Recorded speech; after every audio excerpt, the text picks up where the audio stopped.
Շնորհակալություն Տիկին Աբգարյան, ինձ թվում է շատ արհեստական էր այդ ձեր մեկնաբանությունը լեզվի մասով, որտեղ բոլորս էլ կարող ենք բայտակ ինչ-որ բառ չհիշել, բայց եթե այտենց հայոց լեզվի անաղարտության ջատագով եք, բառերը օտար երկրյա չեն լինում, օտար լեզու են լինում, օտար երկրյա լինում են այցերը օրինակ, իսկ ինչ վերաբերվում է մնացածին, ձեզ ասեմ, որ եթե դուք էլի ուզում եք Հայկ Մարությանի պաշտոնավարման ժամանակահատվածը հիշեք,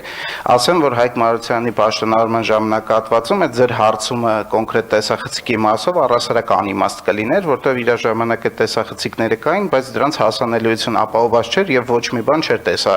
գրվում, որ մի հատ էլ ձեզ կարողանային տրամադրեին կամ չտրամադրեին on-line, այսինքն տեսագրվում էին, բայց on-line հասանելիություն չկար ավելի ճիշտ, եւ ձեզ ասեմ, որ այո, ցավոք սրտի շատ տեսախցիկներ, քանի որ երկար չեն շահագործվել, չեն սպասարկվել եւ դրանց տեխնիկական վիճակին չեն հետեւել, այս պահին անսարք են եւ մենք դրանք սարքին վիճակին բերելու ուղղությամբ աշխատանք ենք կատարում եւ որից միտում ինչ որ հատուկ տեսագրություն ձեզ չտրամադրելու չկա, իհարկե պետք է ուսումնասիրել առասարակ ինչքանով թույլատրելի է այդ տեսագրության տրամադրումը, որտեղ դա անձնական տվյալներ պարունակող տեսանյութեր են, չեմ ասում չի կարելի, բայց պետք է նայել, բայց վստահ եղեք, որից միտում ինչ որ թաքցնելու կոնկրետ բան չկա, շնորհակալություն։ Շնորհակալություն